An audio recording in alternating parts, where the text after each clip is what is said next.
Hello, ladies and gentlemen. Welcome to our eighth session, working on the dragon here. How to sculpt a dragon. Everybody's been having a great weekend. We're going to be diving into. In the last class, we went over how to tackle the back legs. I've only completed one of mine, but that's okay. We don't need the other one done for the next step, which will be the front legs. So, and the front legs will have very different anatomy because it's more like a standard humanoid arm. But the biggest difference is that we have one hand or one of the paws that's up in the air for floating, which means we have to sculpt. We have to create an armature for this hand, since it's up in the air. I mean, technically you could sculpt it without an armature, and there's actually a few different ways to go about that. But the approach I'm going to show you guys today is to make a wire armature for the hand and to sculpt onto the armature. So that is what we'll be getting into today. Let's get to it.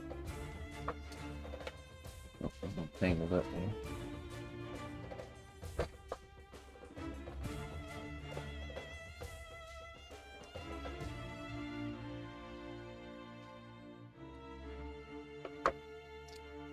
Okay, so let's see here.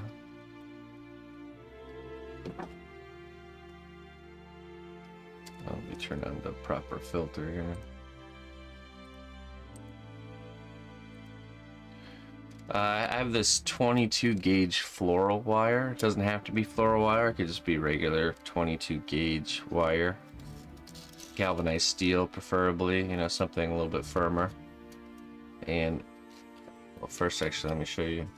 This is how my scale work on my leg turned out. The toes.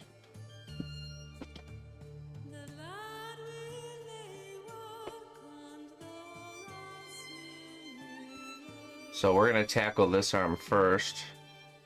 So anytime there's a hand that's made separate, you want to do that part first, and then we'll attach it and then sculpt the arm. And this one we don't need an armature for because it's attached to the base, and the base will act as an armature, just like with the back feet. So. Okay, so first things first, we're going to take our wire here, we're going to cut off a piece and twist it up with the drill.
Okay, so we have our twisted wire here. I usually trim off the ends here, so we just have the twisted part.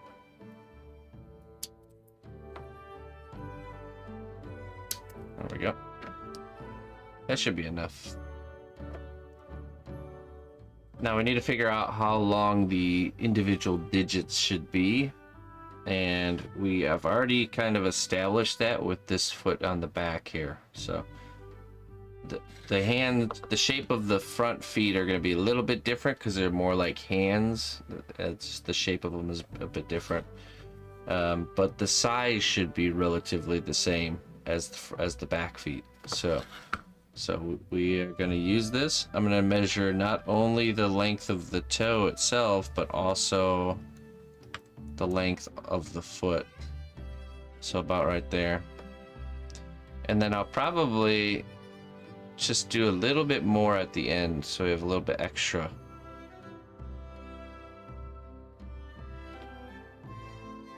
So let me just measure this here.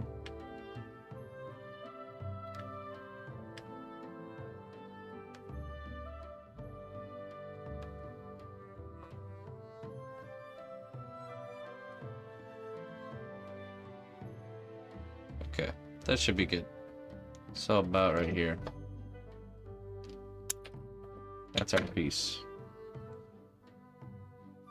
Now I'm going to straighten this back out because I'm just going to simply copy this 4 more times.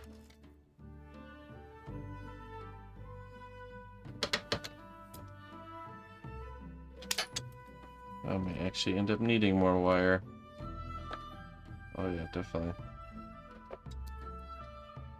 So there's 3. We need 1 more of these and then a shorter one, which will be kind of like the thumb.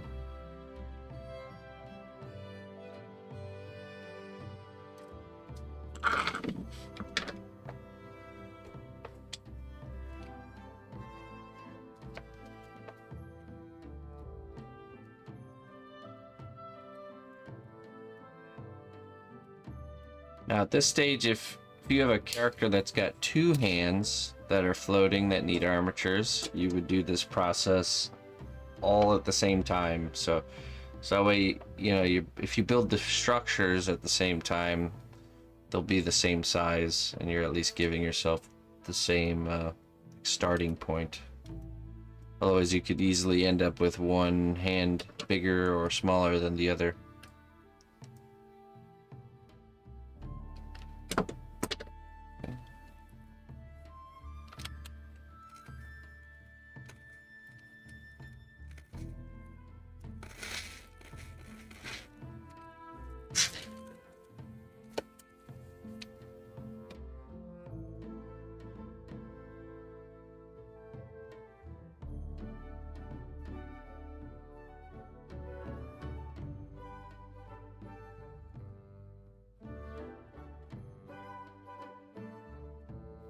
Okay.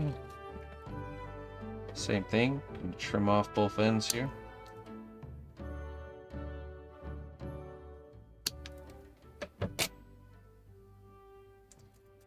And we'll measure 1 more of these. We'll just do 2.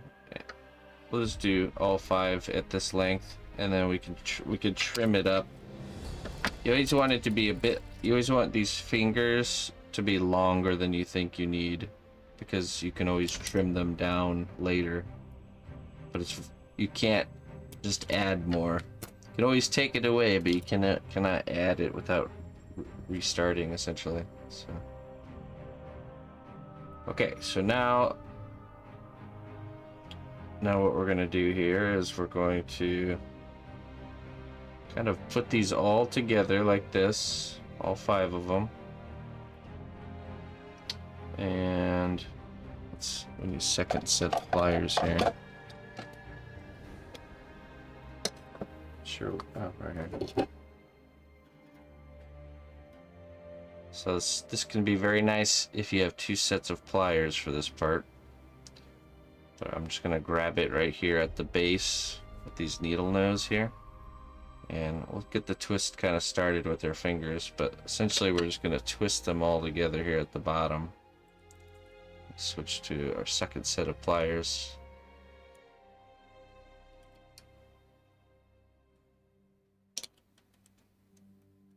If you try to do this with your fingers, it's going to be very difficult, and you have to be careful not to cut your fingers because the ends of the wires will be exposed there. So, but yeah, that should do it.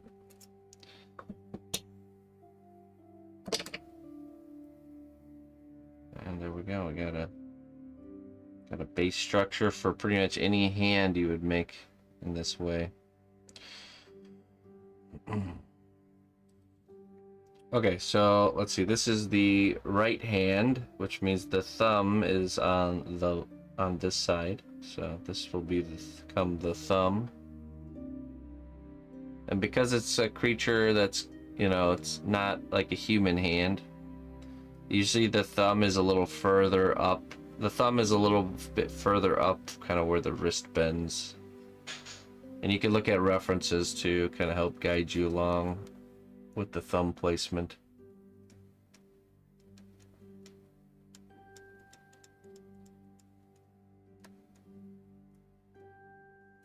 Okay. So let's see.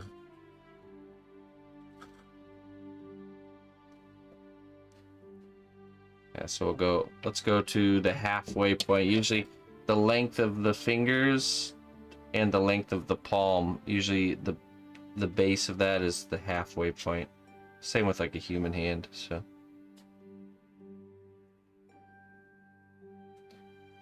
the thumb is on the left of the right hand, right? Depends on which way you're looking at it. Are you looking at the back of the hand or the palm of the hand? I'm gonna give these all a bend right around the same length here.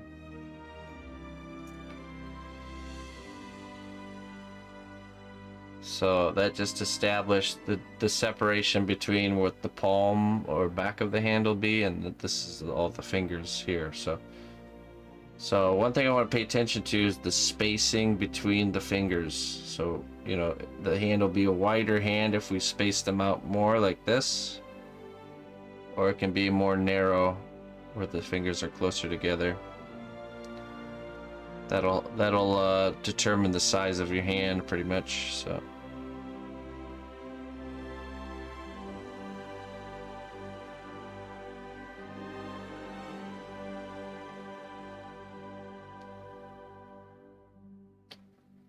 hey, what's up there, Erkme? Okay. Now the thumb, like I said, is going to be a little bit different. We're just going to bend it right here, which is kind of like the halfway point of the palm. That's where that first bend of the thumb will be. And then we'll get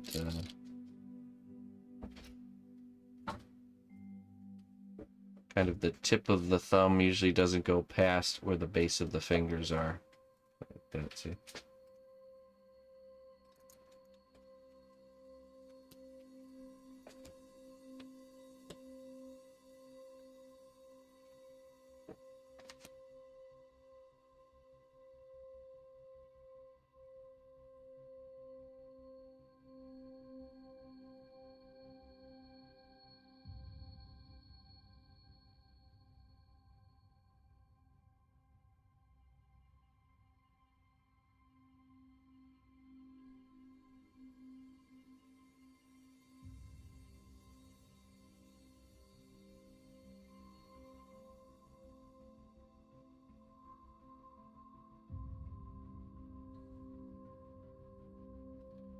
Okay, so I just shortened the pinky side.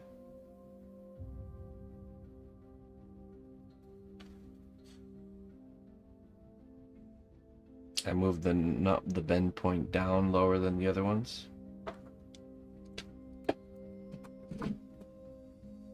Sound's gone? No, it's not.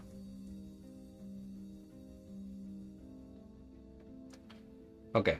Let me take a gander at a reference, because we are I'm not sure if I want to do a total kind of humanoid, completely humanoid looking or not. So there's definitely different ways we can approach this hand.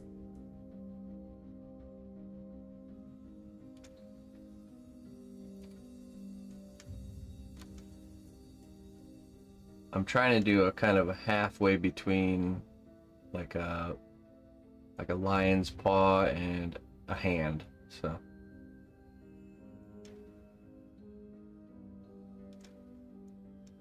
let's see here. That's right, yeah. And if anybody's subscribes or tips or raids, I will thank you all after the class is done. So I appreciate it. Thank you very much. We're recording a class today, so okay. So let's see. Let me bring you guys in here so you can see the reference. This is kind of what I'm looking at, where we have a lot of variation between this being more like a paw and something more like this being more like a hand here. So I'm thinking something like that is what I want, more like this hand. So that's what we're going for. So proportionally, it's going to be similar to a human hand, but probably just a shorter thumb that's more like the regular toes.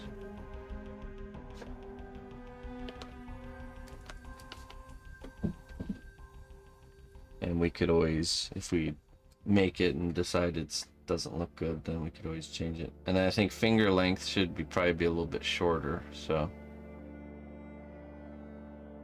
with kind of a 2 articulating points. Okay, so now what we do is we find the halfway point of each finger segment and we give it a bend. So we're just going to do that here.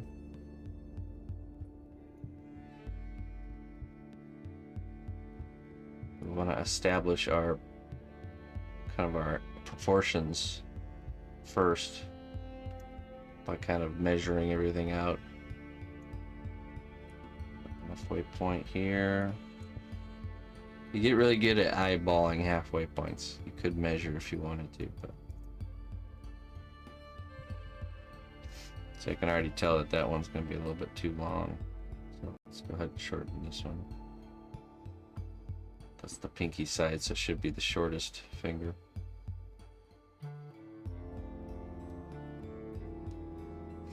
Okay, and then typically halfway between this knuckle and the end of the finger is the next segment. So I'm just going to do half again.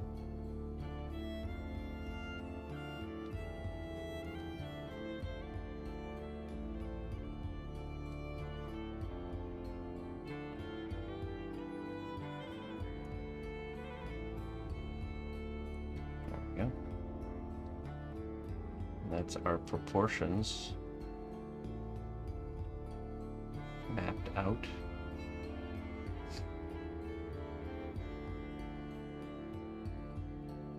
Same with the thumb, halfway between here and here, that's where the bend will be.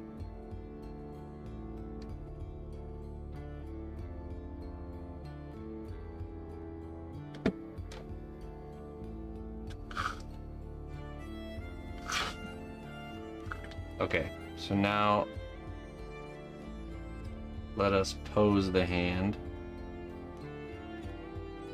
I think what I'll do is to stop these spaces from shifting around on us, we're going to take a little bit of steel stick and we're just going to kind of tack it around the palm here, and that's going to block this kind of spacing between our fingers in place. So let's make sure the spacing is what we want first. Just that. There we go. And now grab a glove here and some steel stick.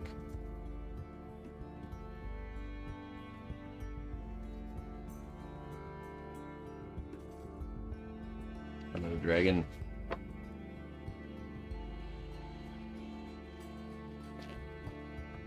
Now, it's worth mentioning, if your character is going to be holding an object, you must make the object first. Because if you, I mean, you can do it the other way, where if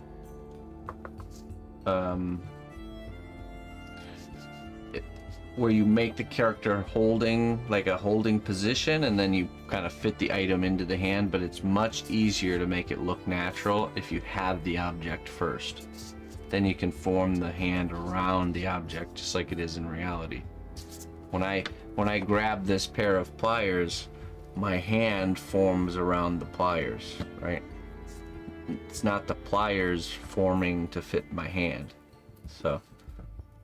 So always keep that in mind. So you make the object first, then you sculpt the hand around the object, and then based on that you can figure out the arm, because the arm changes the position of my hand, and what my hand's doing changes the shape of my arm.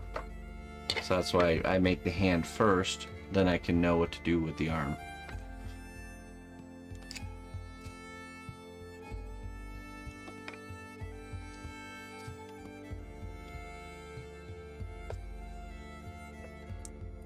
Good morning, gravity. Okay, just gonna grab just a little bit of steel stick here. I don't need that much.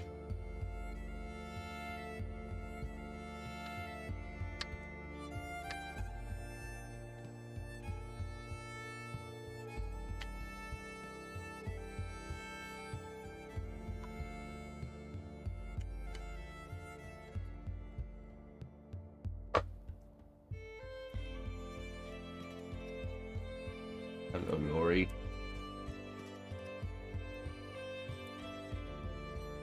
Okay, we'll give this a mix. This is steel stick, if you're not aware, is a 5-minute epoxy. You mix it, and in about 5 minutes it starts to heat up and it hardens. So we're going to use this to create, just kind of to lock in the structure between the fingers here. Now you don't want this to be too big, too thick, and we want to make sure we're getting the spacing of the fingers looking right here.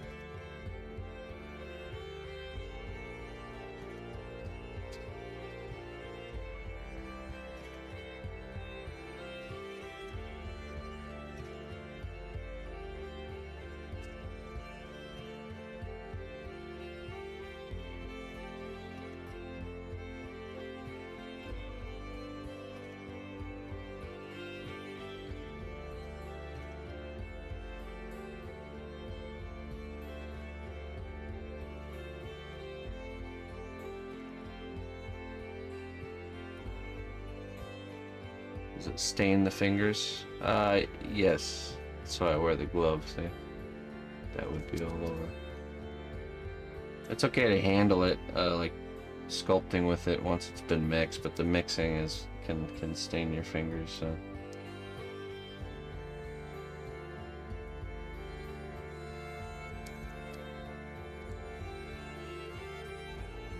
Okay, it's looking good.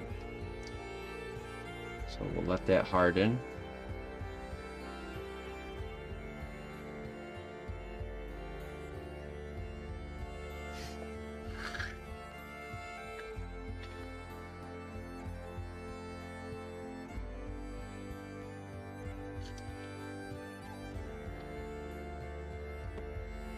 Once that hardens, we'll be able to pose the fingers and figure out a good expressive pose.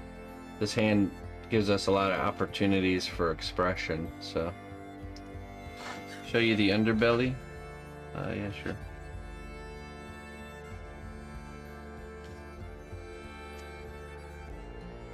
I kind of just went with a generic skin. You know, there's certain areas of a sculpture where you should spend time putting a lot of effort into detail, right? Like these areas more front and center. But these harder to reach areas that you don't really see very much, you know, you could just do like a general skin wrinkling. direction of the creases. Yeah, so always think about how the creature flex and bends, just like, you know, the reason I have creases here on my finger like this, because that's the way my finger bends. So I don't have vertical creases because it doesn't bend like this, you know, it bends like this. So you're always thinking, how does the creature bend, and then you just make lines perpendicular to the bending. So if there's an area that bends in multiple ways, for example, you know, we have these creases going this way for bending that, you know, bending the torso, but then here where the legs meet up, we have creases going this way because of the bending that's happening there, so the flexing. So that's all you always had to think about, movement and just making lines perpendicular to that movement.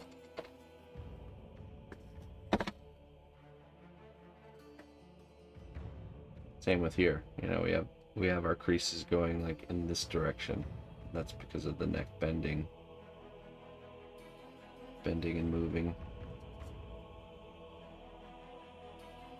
One thing I'll probably add to this is I will add a spike to this heel here. I just didn't, it's just not something I can do. You can do that in a separate layer. So I also could see adding possibly some additive onto these larger scales here. So. But again, doesn't have to be done right away. This is starting to heat up. It's getting firmer.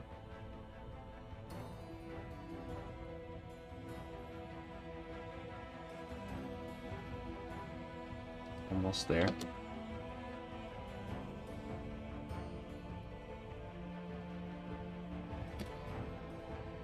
Now once this other hand or paw here, like I said, it does not need an armature, and technically this is a way you can do hands, or this is a way you can do an armature where you create like a sketch hand, very skinny clay version of the hand, then you bake it, and then you can just simply sculpt a layer on top of this and work with it that way. It's another way of doing things. I'd say this is the more common way though, is to use a wire armature. That way there's actually something that's holding it together that's not the clay, because the clay is durable, but when you go through baking processes, the clay loses its durability while it's heated up. So by having some sort of structure underneath that's not affected by the heat, you know, that's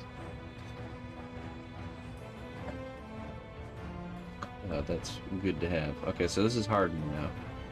So now we can actually pose, figure out what our character is doing here.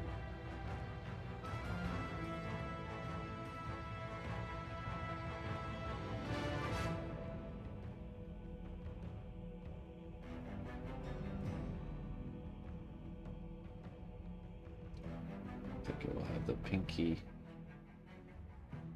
a little more curled.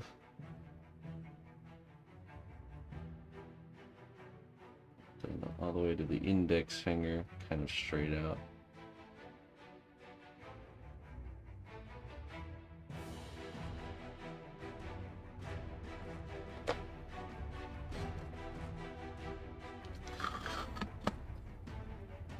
Like he's about to grab something, you know, so more of like this. Best part about doing anything that's hand-like is you have reference, live reference right in front of you. So definitely use your reference to make decisions.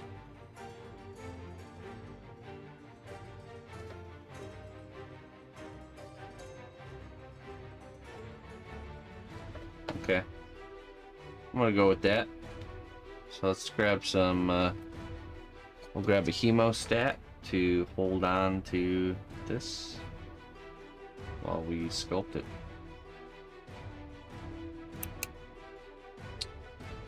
Let's see here. So the most difficult part about this method is that the getting the clay to stick to the wire and to really sculpt around this piece of wire can be a pain in the butt, for sure. But one of the tricks I've learned to make that a little easier is on the fingers you use super glue to bind the clay to the armature instead of clay glue. Clay glue does work, but it does not want to stay on the really thin pieces of wire like that. So we're going to use super glue, which really makes it stick very. But you want to be careful. We don't want to add too much super glue because it's very easy to kind of overdo it there. So what I'm going to do is I'm going to roll out some clay that's roughly half of the thickness that I want the fingers to be. You'll see why it needs to be half.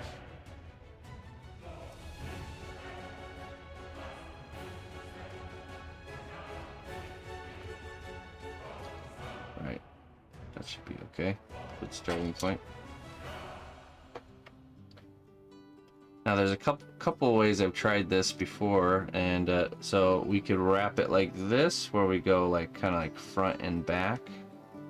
Or another way I've been messing around with is where you kind of go from the sides like this, and you wrap it around the tip, and you're kind of laying the material on the sides of the finger instead of the top and the bottom. And the reason I like that method is it leaves your seam line between the layers at the top and the bottom, which is much easier to smooth and access. Whereas if all your seam lines are in the in-between areas, it's just much harder to get into there. So let's do the side wrapping method. Because for the longest time I used to do just top and bottom, and then I'd struggle my way through blending the clay together. I think this is a bit clogged up here.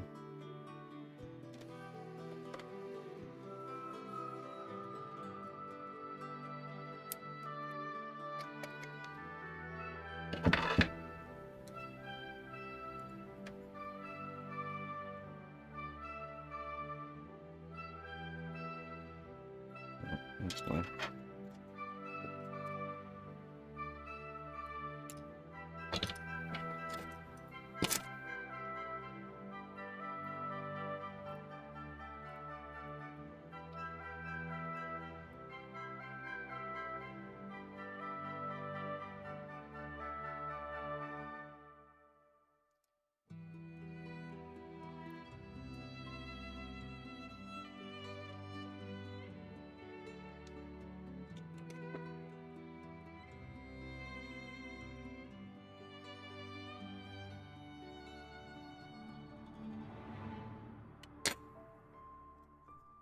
Let's see.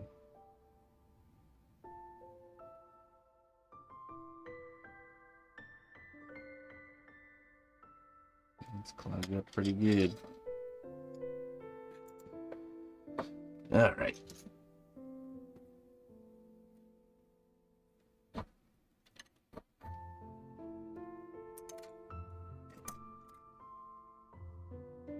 There we go.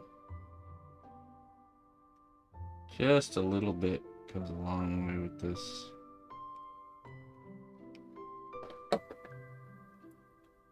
Okay, also, I want to change the direction of this. I want this to be tilted inwards a little bit. There we go.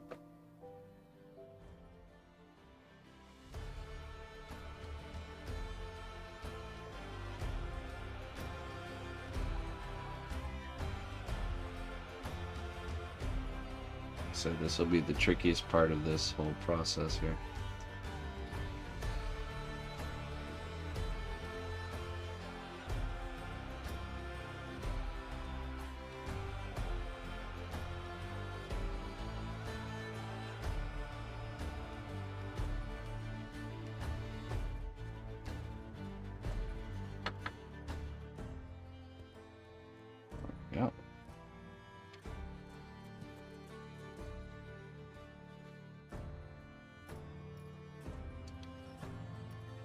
So now we have the seam line.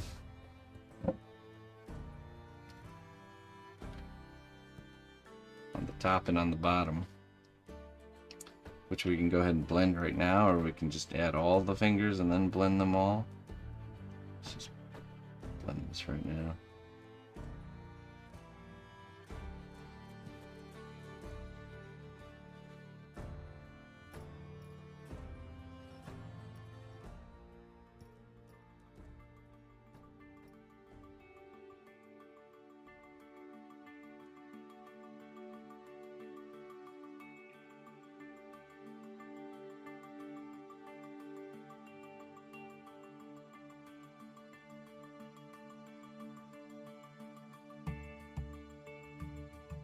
There we go.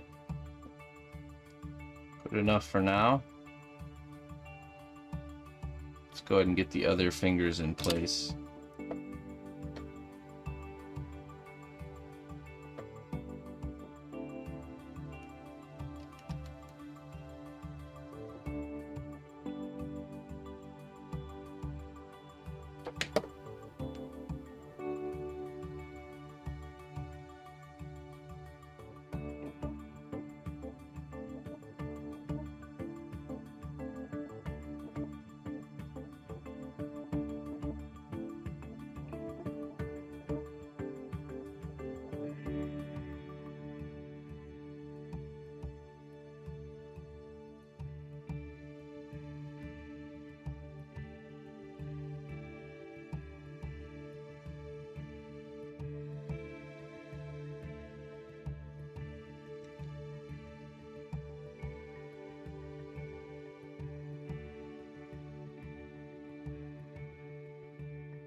I'd say that'd be a pro of doing the hand the other way, where we create a sculptured hand out of clay that's skinny, and then we bake it.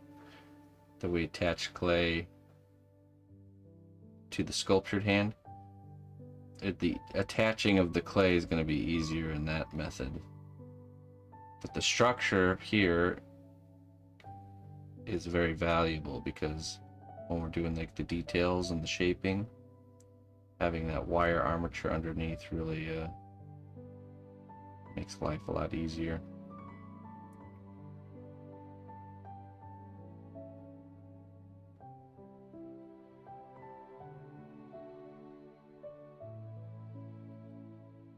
Which the hands of this dragon is going to be quite detailed with the scaling and stuff, so.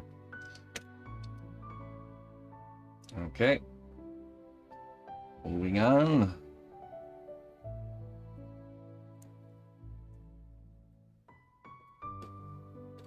Hello, Maggie.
Okay. That should be good. I rolled out, you know, initially when you roll out your piece for your fingers, try and roll out one singular piece, because that way you're not having to match it up. Just cut it right here. So what you don't want is your fingers to end up being all different. Like, I mean, the pinky finger can be smaller, but you kind of want the thickness of the fingers to be similar.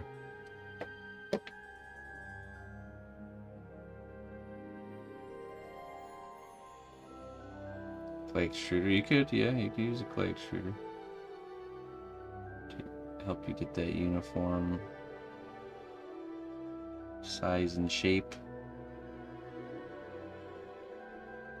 Any sort of tool like that will take some of the having to do it by hand out, just like the pasta machine.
Here we are.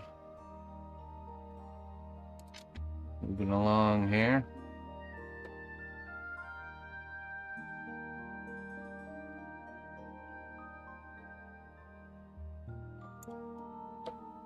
Just checking our size, how our size is looking. That's something you should always do early and often with hands. Very easy to make them too big or too small. You get so in the zone with the hand as a individual project that you forget it's part of something bigger. And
that's one method I've used before too, and it does work.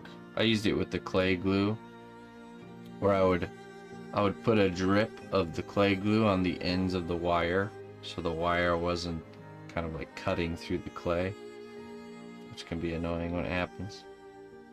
But yeah, it'd be interesting to see how that works. I've seen people do build up hands that way, where you start with the skeleton and you just kind of build up layers of liquid material with baking in between. Creates a really cool effect for sure.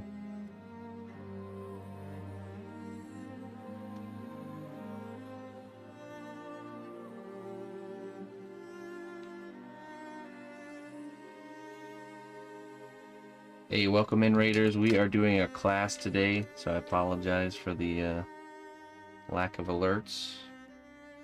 This is the How to Sculpt a Dragon class, session 8. All the sessions are available in video format if you want to go check them out. It's free. Free to join us, free to learn.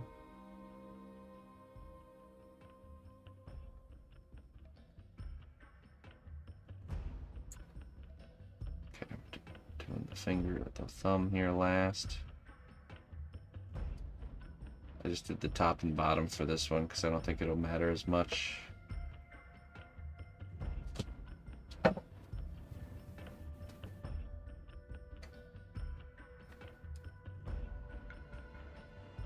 You could use UV resin, yeah, that would work. I would always have this problem with the wire kind of cutting through the tip of the finger while I'm trying to sculpt delicate things like the fingernails and stuff.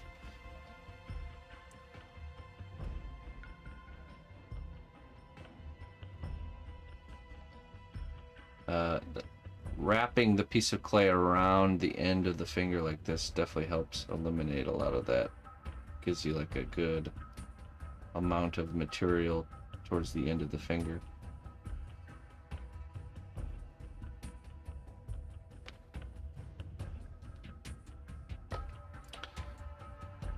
Okay. So at this point we are all covered with a layer of clay, and we would start to build up the actual shape of the fingers. So let's first identify where the bends are.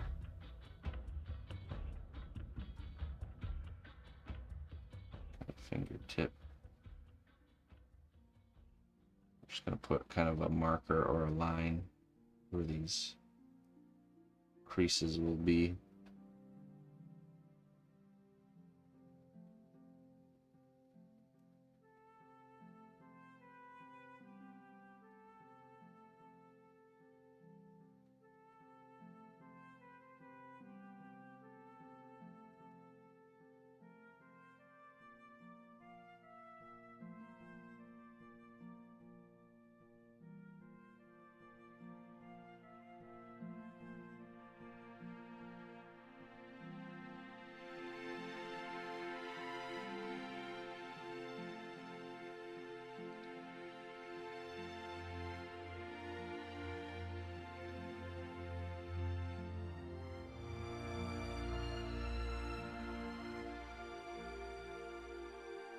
We could probably do the same on the back.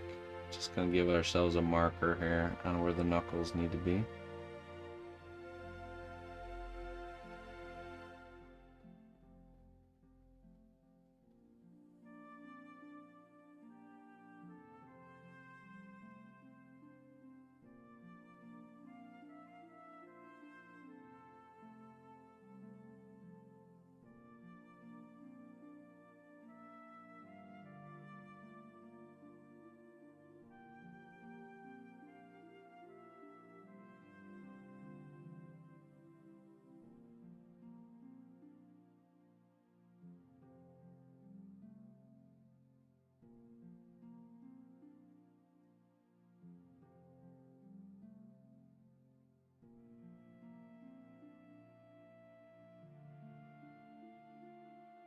Kung Fu gripping content,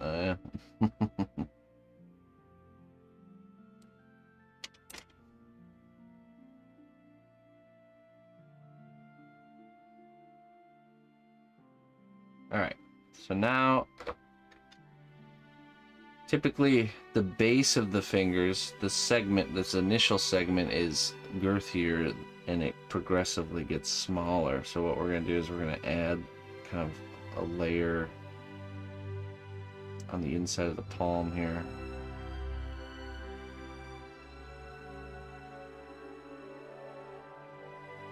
Build out the thickness of that.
Same for the thumb.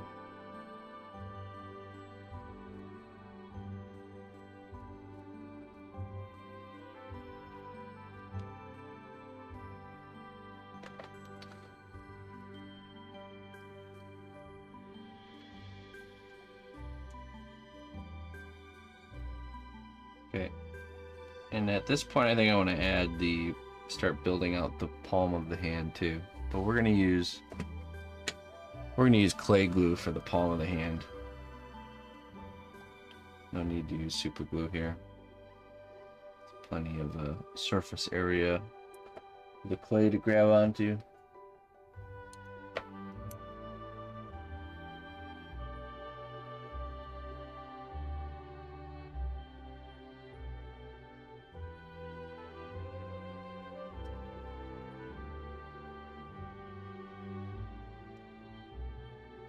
And I'm going to hold it up to her character and see how the size is looking.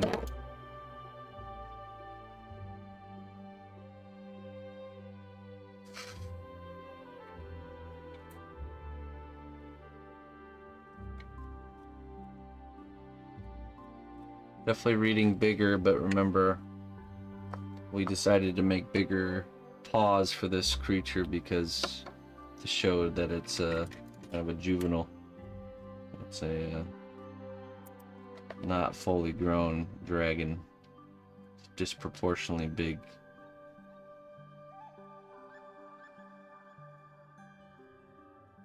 Okay, we're gonna add some meat to the palm here.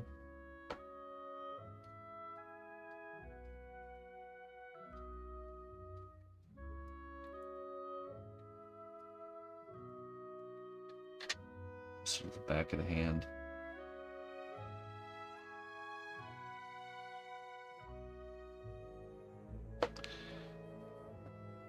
I'm going to start shifting here from a very human looking hand to more of a paw. I think one of the ways we can do this is by kind of merging this first segment of the fingers together. Can kind of see it already. That these would be the paw pads.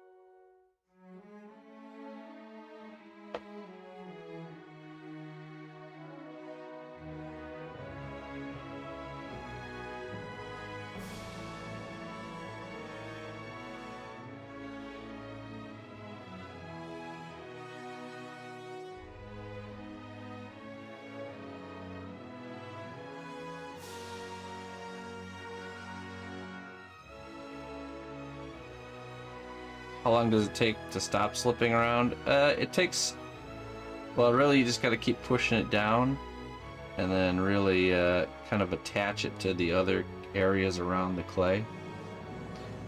But yeah, eventually it does kind of like activate and really stick, so.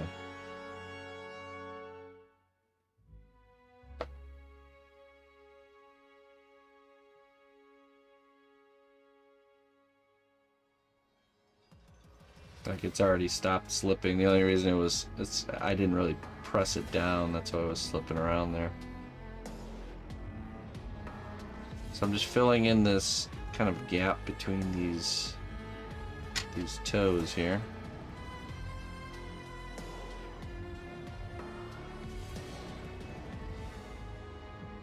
Plug that in.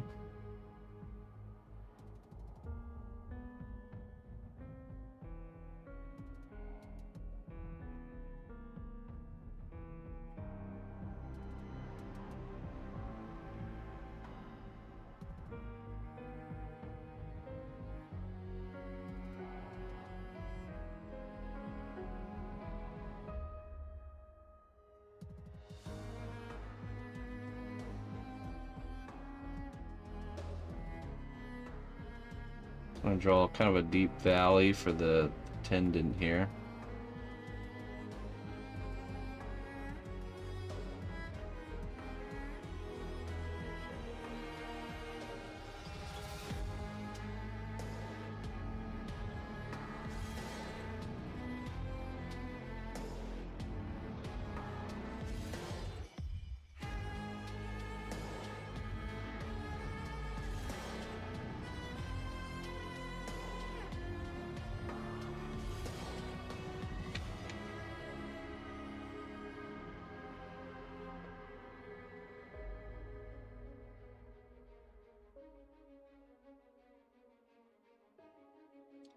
Oh, I'm not sure.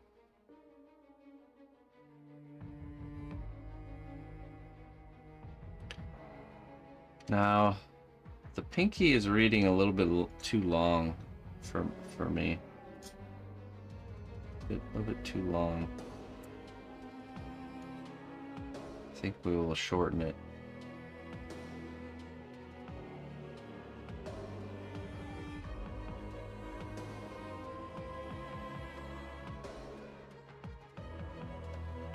So yeah, let's do that. Let's shorten it. I'm gonna take these snips here and we're gonna cut the armature.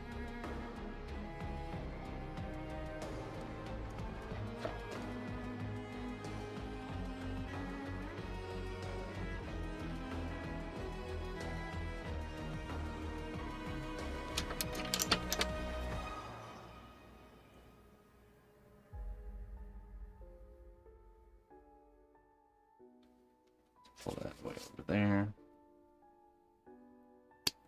There we go.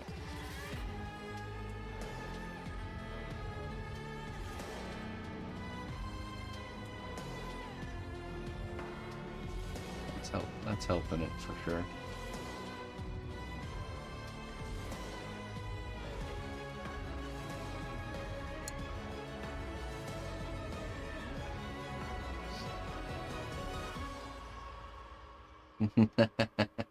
Where's the money?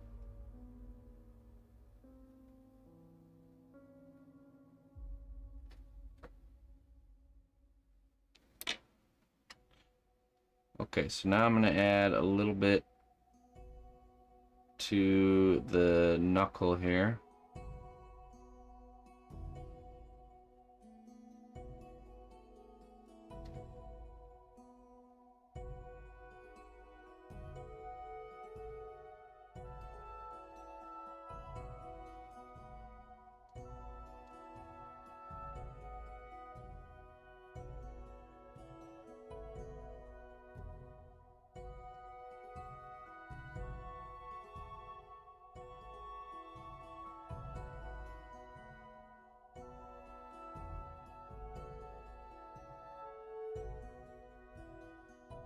And also right here.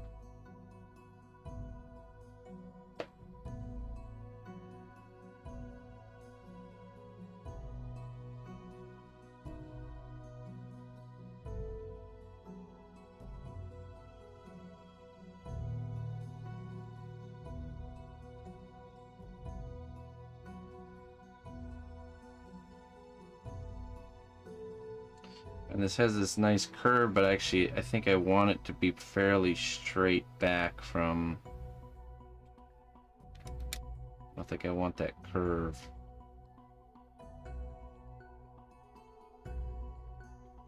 We want it to be pretty angular.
All right.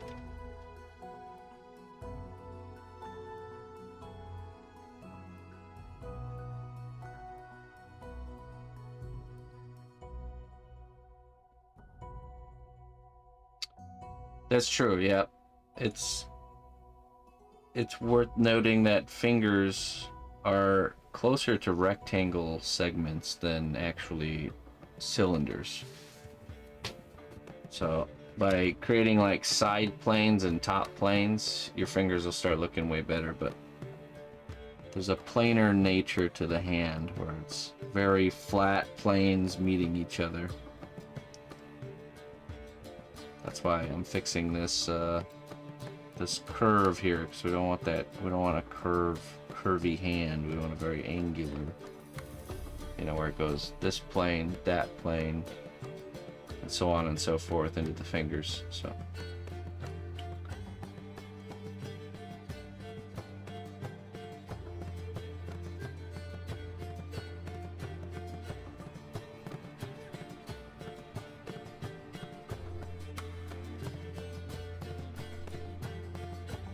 Okay, so now let's blend in these knuckle pieces here.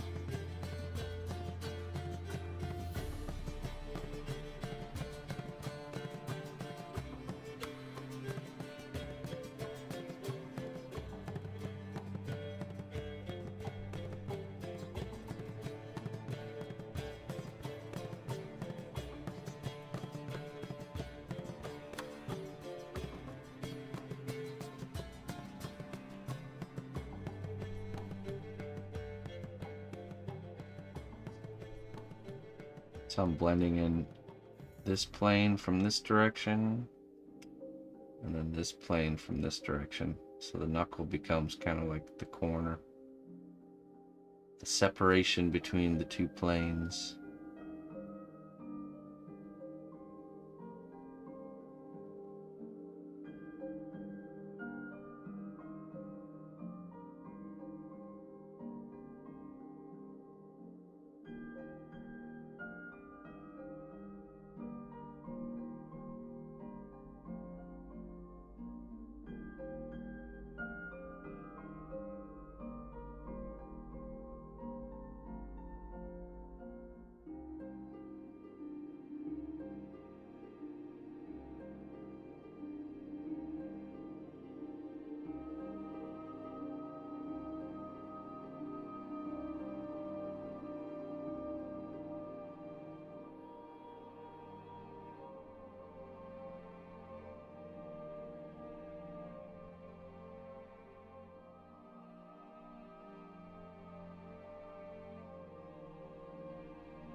There we go. Blend it in from both sides, and we'll start to see those angular separations happening. This also reveals to me that the let's blend all these together too. There needs to be a little more girth added to the underside of the fingers.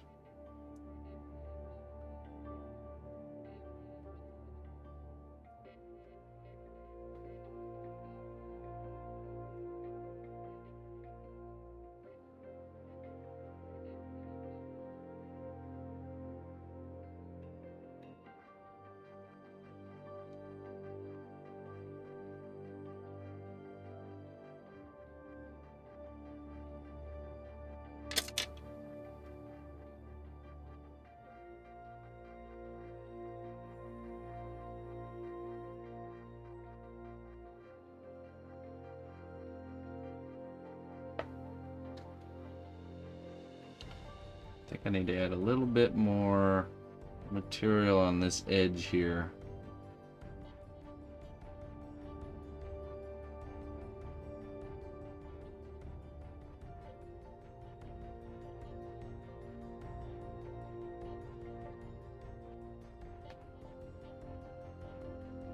It's a bigger hand than you thought, yeah.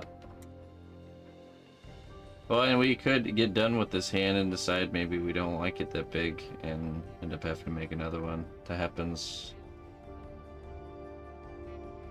That happens a lot, actually.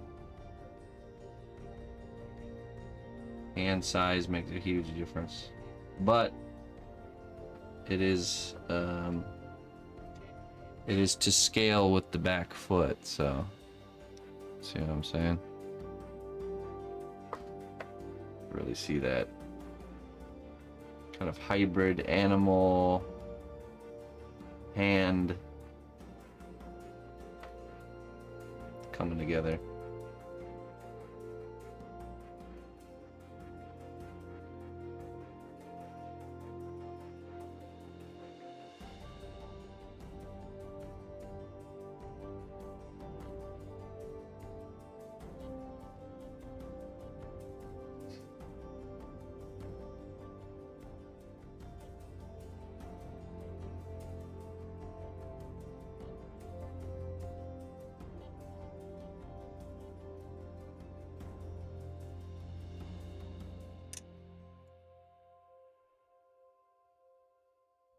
Okay, and then let's add, like I said, I see, let me first kind of establish where the fingertip is. A nice harsh line here. There's that wire poking through that we try to avoid happening.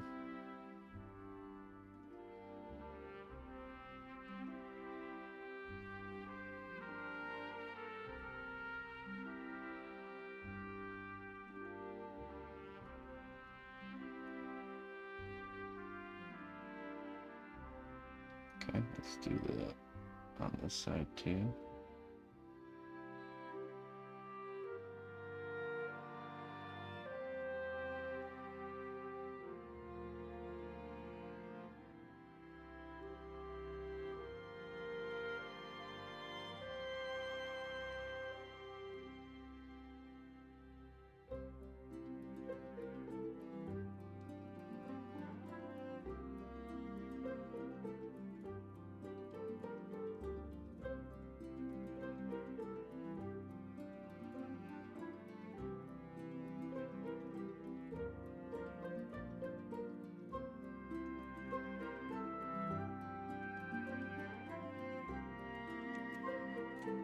Yep. I'm going to add a little bit of material here. You can see at the bottom of this segment here needs just too thin.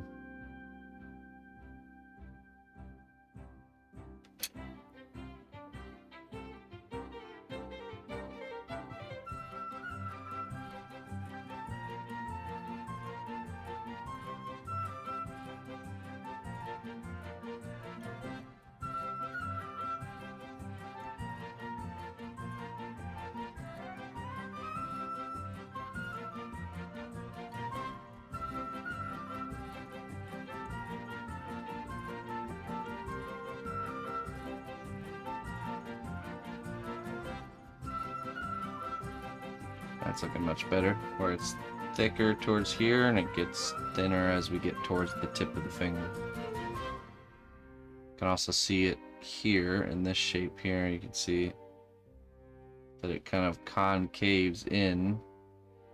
Should be bellying out on the bottom there, so add a little bit of clay there.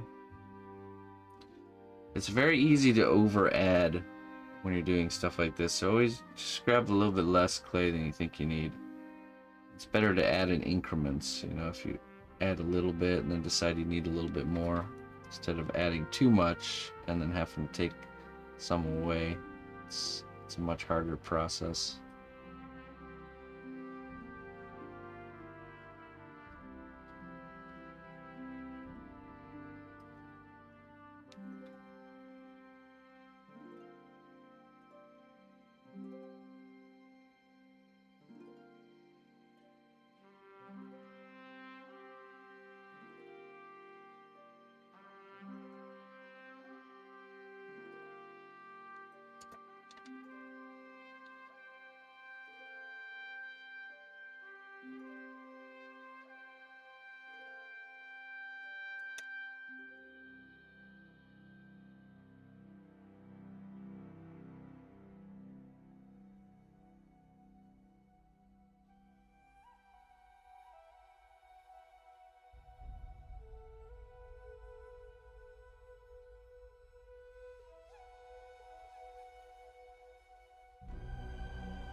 I want to add some sort of a middle pad here.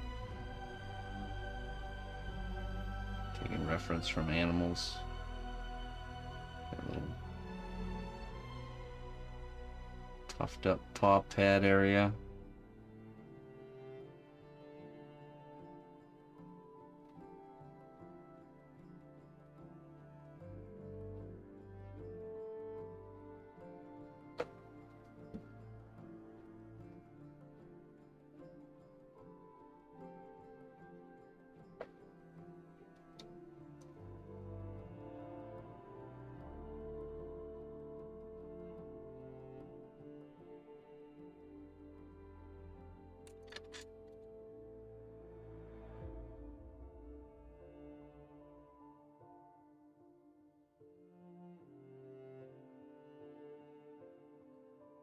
This works out good too, because I want them to have beefy forearms as well. So whatever you decide on this hand will determine how you do the other hand, or how it's to look. I'm gonna make this thumb segment a little bit shorter. That'll make it lean more animal.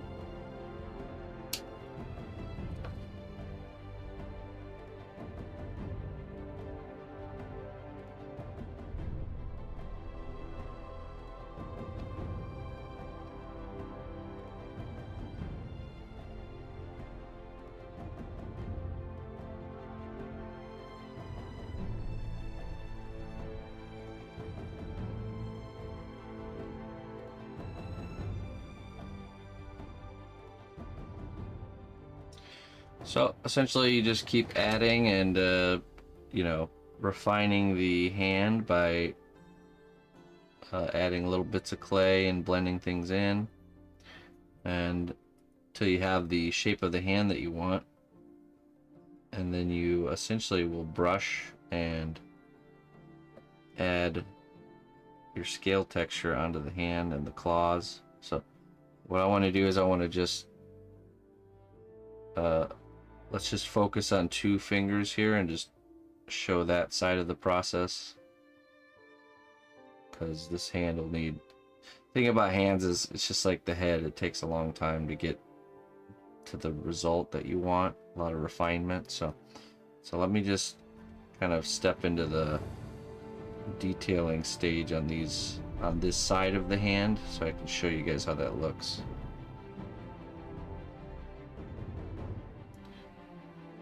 Wouldn't it be wise to make them at the same time? Yes, if both hands need armatures. Yes. This hand does not, because of the way it's positioned on the base. This hand will be sculpted exactly like we sculpted this foot back here. Well, we did need an armature for this one because the platform underneath it is the armature. So same thing, I'll build up the floor here so it'll, you know, be a platform. Yeah.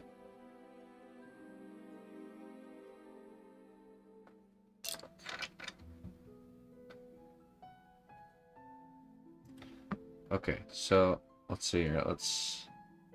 So you get the hand shaped how you want it to be. You know, so the hand looks really good shape-wise, making little fixes. And then I usually like to give it a good brushing before we step into the details. So that's what we'll do here.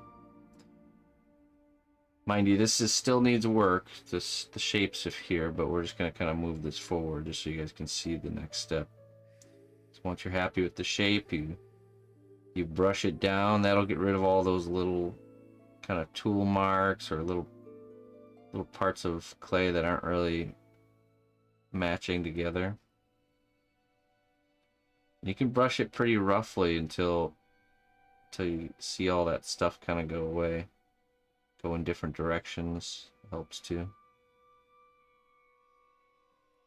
Be a little more careful with the tips of the fingers, because you don't want that wire to be poking through. So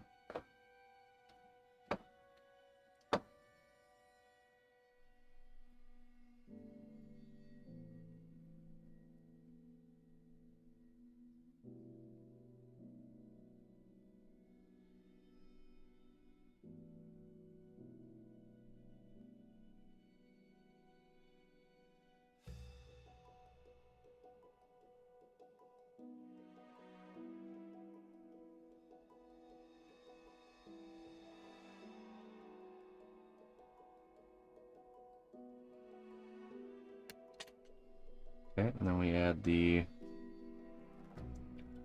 claws, just like we did the claws on the back paw, pretty much.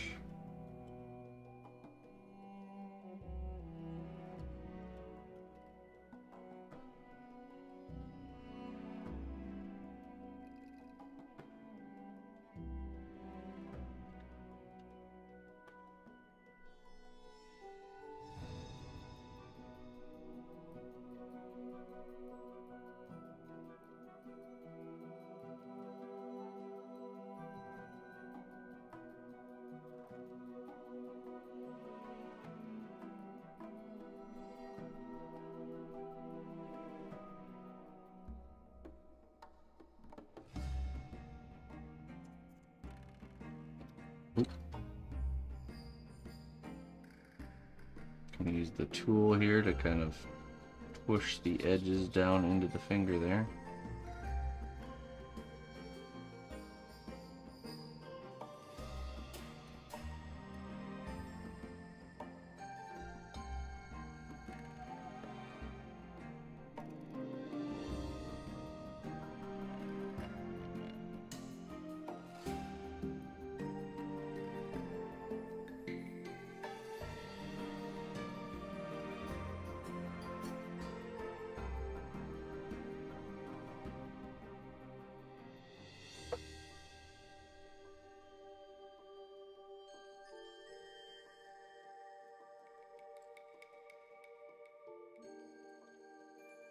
Now, with the hands, what I'll probably do is I'll establish the scales where the knuckle is first. So let's do that. Got kind of a knuckle here.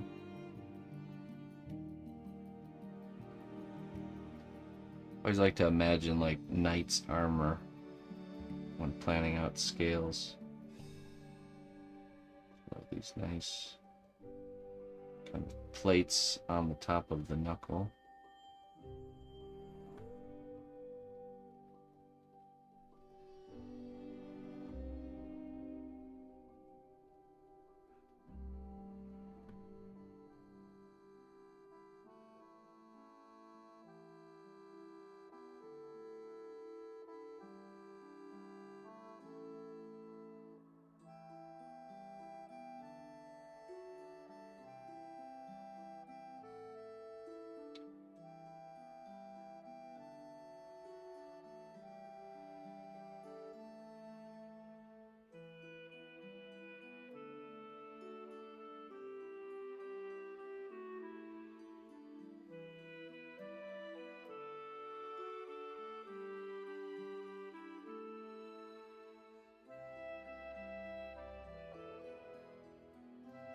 Right.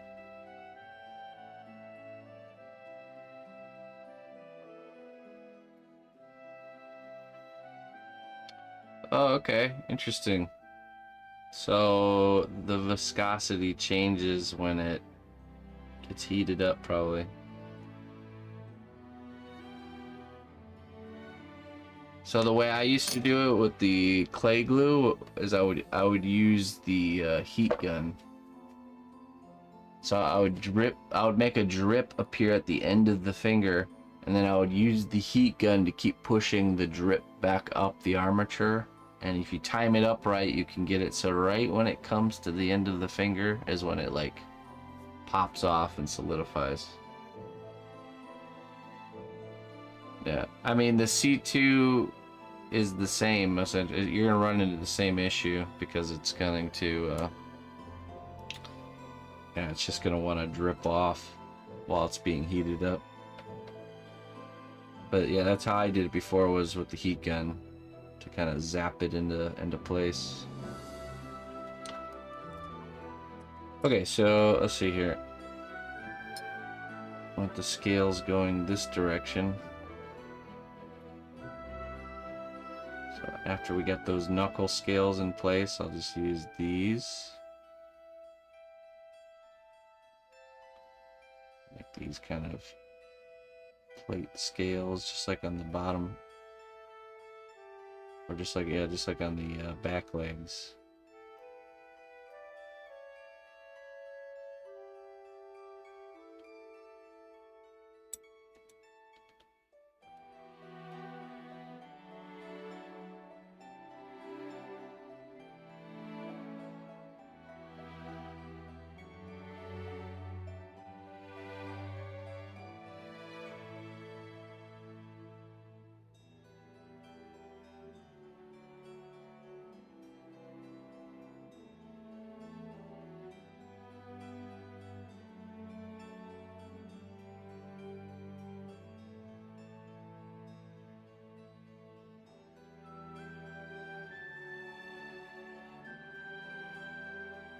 Same with up here. These will get even a bit bigger. Now this section, it will be kind of where the arm kind of will connect. Where the arm will start to blend in, so it'll probably be sculpted over.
Just doing the edge here.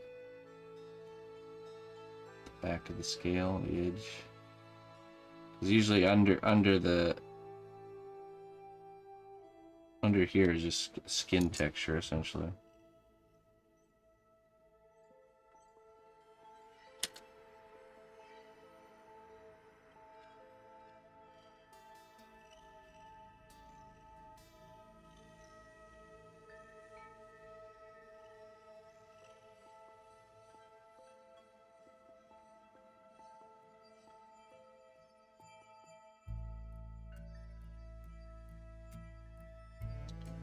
From human to dragon hand, yeah.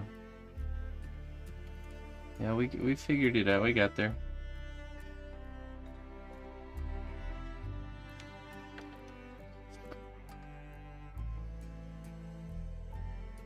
Pretty sure we do just those plate scales right here. And then I could see also adding where these knuckle plates are, where we add like a little bit of a spike. Additive method onto each one of those.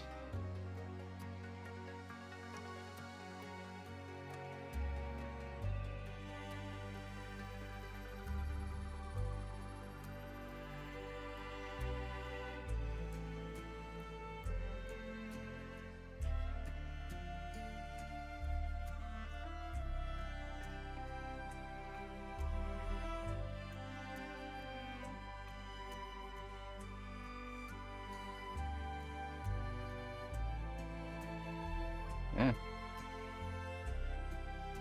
That's the basic idea. Just continue with the detailing, just like I showed on this other leg here. Clean it all up with a little bit of brushing. And then bake it and have your finished baked hand ready to go for next session, where we will go over the attaching of it and getting the anatomy to match up with it. I think that's good. It's a good place for us to stop. So finish the hand. That's the homework. And we'll attach it and make it look good. It's gonna look, if you're doing a bigger hand like what I'm doing, it's gonna look like it's too big out of place until we fill in the forearm.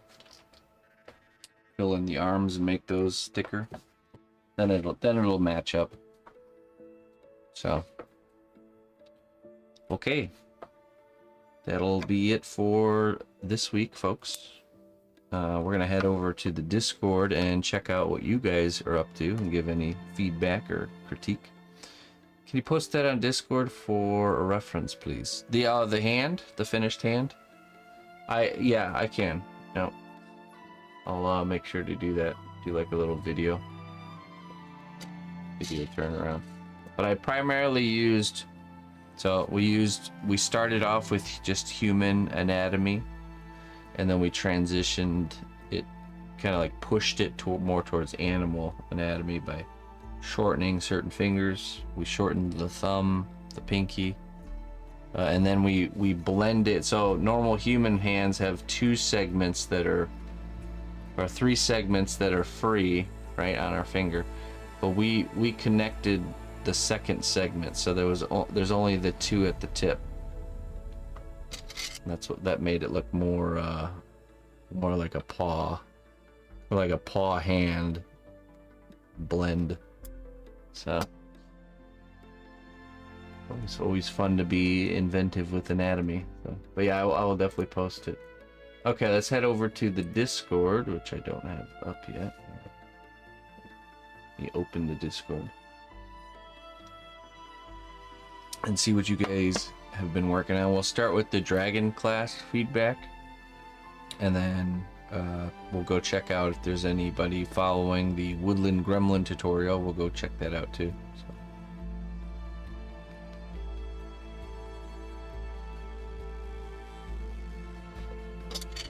Now, hands are very time consuming. As you guys can see, it's, you know, we're not even close to being done with this one, and you know, we're like an hour and 40 minutes in already. So don't be surprised if it's taking you many hours to complete a hand. So, but the hands are like the head. They're just such a critical part of the character that you really want to just be okay with taking as long as it takes to make it look good.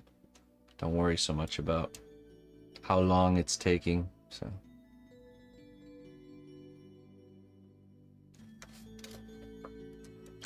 let's see here. Still booting up. Okay, here we go.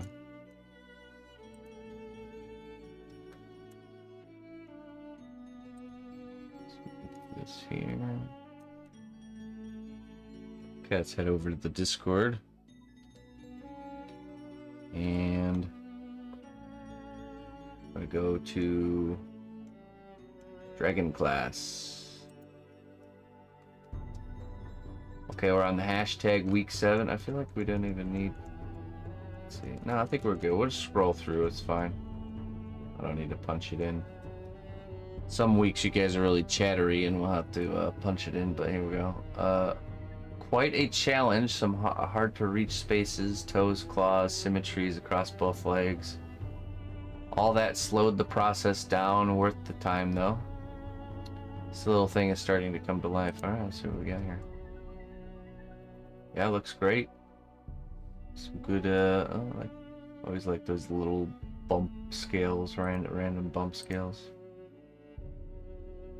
Yeah, it's looking good.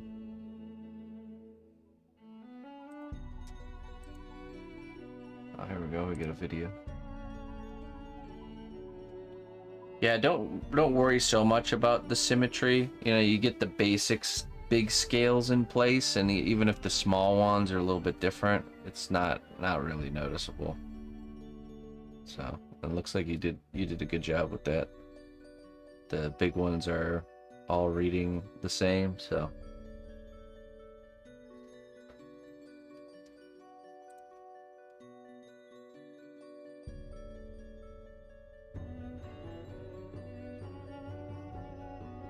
Looks like he's got his pants on.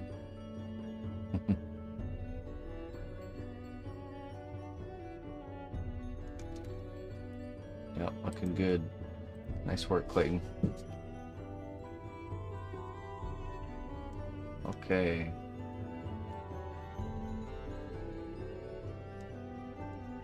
Let's see. Red ticket. Got some more. Oh wait, this isn't your final submission, I think. Okay, yeah, there we go. Week 7. Sherry. Didn't quite catch up on homework. Only one back leg completed and the other is started. This little guy is so far off the class dragon that I was hesitating on whether to share or not. Oh no, don't worry about that, because he almost doesn't qualify. No, it's good. I like when you guys go off the beaten path. As long as the subject matter is the same, you should be learning things, and that's the real key. So Now, if you were just doing like a random like a raccoon character and following along the dragon class, that might be a little bit different. That might be too far. But a scaled creature qualifies. Let's see here. All right, hey, that's looking good. Some good detail work there, Sherry.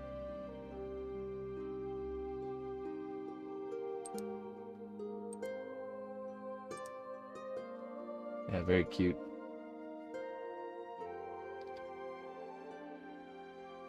I like it. I like that you want more like, because it is a baby, it's gonna have softer features, you know, so your scales not being super prominent like what we have on this one helps sell that idea, you know, that it's a baby dragon. So if you were to put like big, huge, thick scales on the belly here, it would not read well. So wise choice. But yeah, no, it's looking really good. Very nice.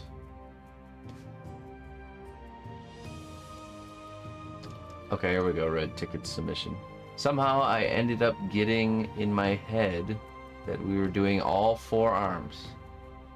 I still have some smaller details to do on my scales on the back legs. I'm going to add some more bumps to make it less flat, and some more little scales as transition. Okay, I'm wanting the dragon to kind of look like it could live in a swamp, so I've used reference from frogs for the feet. Okay, very good, smart. All right, let's see what we can hear. I can see the frogginess.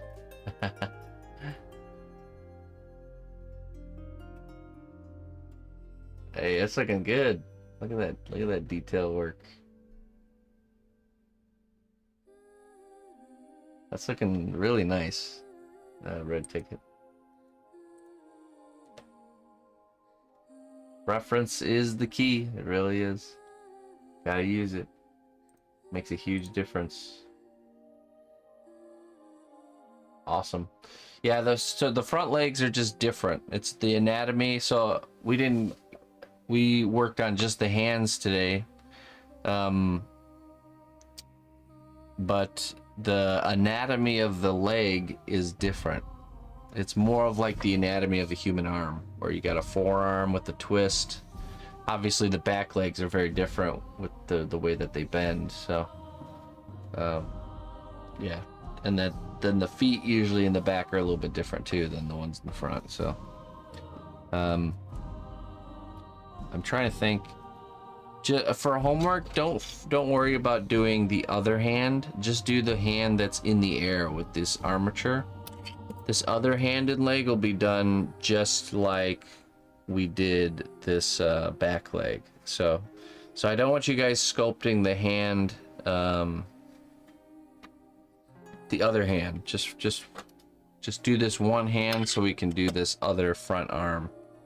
And then this other arm won't even need to be demonstrated. It can just be done as homework. So next week we will do the connecting of the hand and the arm, the front arm, and then after that we can actually start getting into the back scales and the neck and all that stuff. And last but not least are usually the tails and the wings. So yeah, but yeah, it looks good. Good job there, red ticket. Serradini. He's starting to look less like a skinned rabbit, but only a little bit, as I haven't even finished one leg. I've become a bit stuck as to what to do at the knee. I'm hoping that I will get plenty of inspiration from the other dragons here. Let's see here. Yeah, well, the scale work looks good. The knees and the joints, usually, you know, there's like thicker plates there, or maybe even a spike or something like that, but yeah, it looks really good. Really clean scale work. Reads really nicely. Very clean, yes.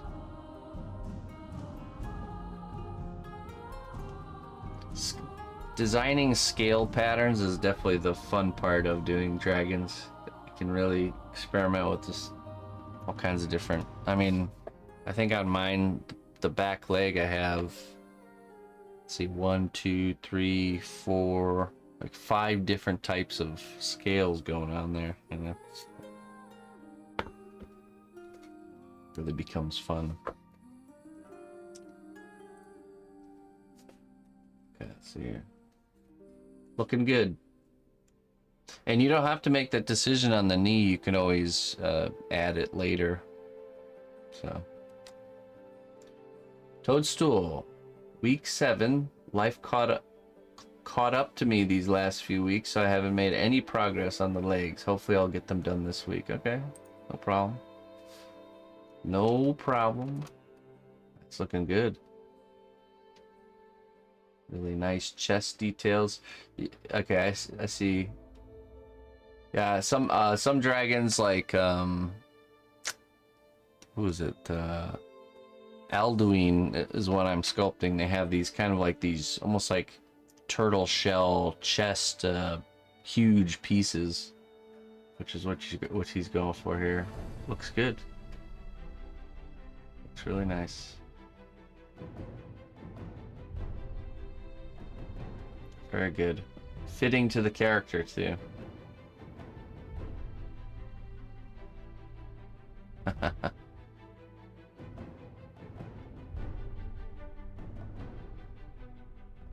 Awesome. Yeah, don't worry about being at a particular point along the class, you know.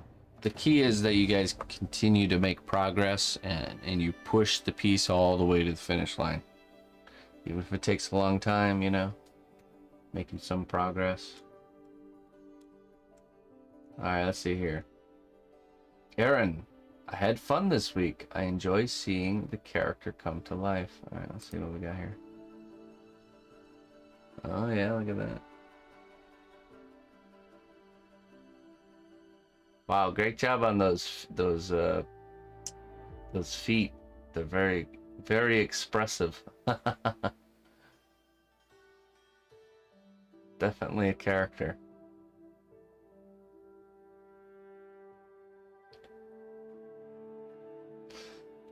It's like I think you used like almost like an ostrich as a reference.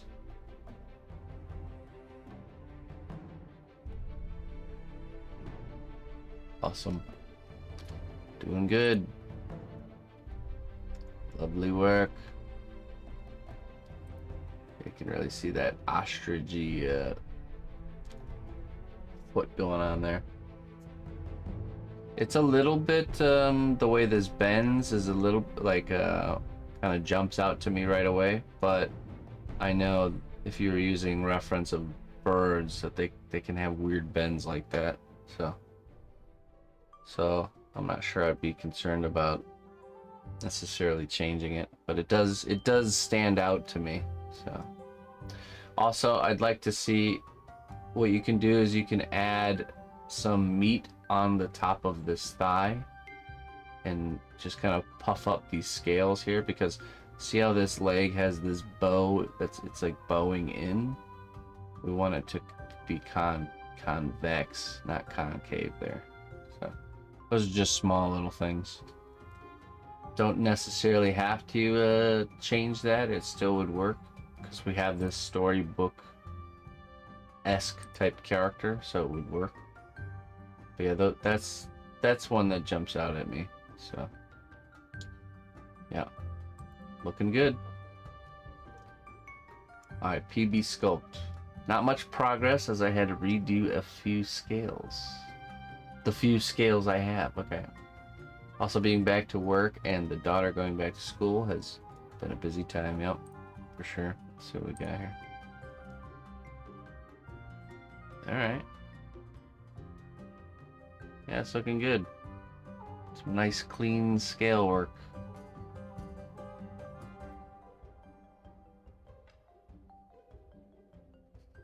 So far, so good. All right. I think that's everybody. this week, and I don't think we have any additions to the gremlin here. Unless Moxie's about to drop something here. Oh, yep, perfect. Nice. Alright, we do have one gremlin to take a look at.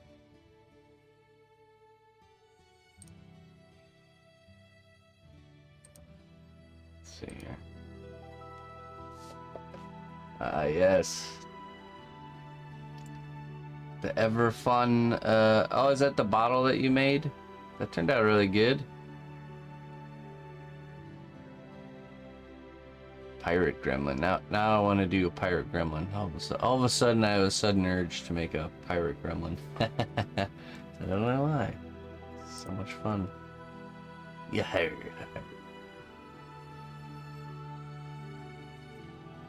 Awesome.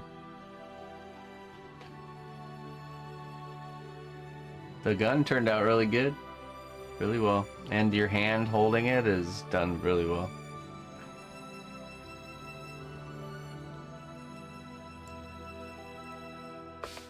Okay. Good job, Moxie. Keep it up. Okay, everybody. I believe that's everything. Thank you very much for joining me. Next week's submissions for Dragon, just type hashtag week 8. And again, if you're following along the Gremlin class, just post there. You don't have to do hashtag. So, and if anybody wants to start learning to sculpt the way I sculpt, we are creating these streams so we have a resource, like a video resource for anyone to follow along at any time. So don't feel like you have to be starting exactly when everyone else is starting. You can definitely join in, like Moxie here. You can join in anytime you want. Just check out the playlists. There's the Woodland Gremlin class, and then now the Dragon class. And you can join in at any time and still submit your work for feedback every week. So, okay. And big thank you to you guys that support me, that makes classes like this happen. It has been totally, this class has totally been funded, so we set a goal for funding the Dragon class, and you guys definitely knocked it out of the park. So thank you so much for everyone that contributed to that. And that's just how we'll do it moving forward. When we come out with the next class, we'll have another goal set and just kind of keep moving forward like that. And that helps me keep a roof over my head and food on the table whilst producing these classes and projects. So let's see, let's go take a look. Tactical, thank you so much for the 53 months, my friend. Corvic coming in with the 8 months of Prime, thank you, Corvic. And the Beheader Mellow with the 26 months. Craft, thank you for the raid, and everyone that came in for that raid. Okay, I'm gonna get out of here. We have some interesting things starting next week, so definitely tune in for that. I think, though, the plan kind of shifted a little bit. We're not starting the new thing on Monday. I think we're going to be starting it on Thursday. So we are going to work a little bit more on the Focus Entertainment Tyranid piece. And then we start the new thing sometime this next week. I'll know for sure. I have a meeting on Monday, and I'll know for sure when we can actually start. So there's just some logistical things. And of course, we're done with the Howler. If you didn't check out the latest reel, you can go see the finished Howler piece there for Echoes of Elysium. And yeah, that's it. That's all I got for updates. Let's find someone to raid, folks. It's time to get out of here. To enjoy the little bit left of weekend. Let's see what we got.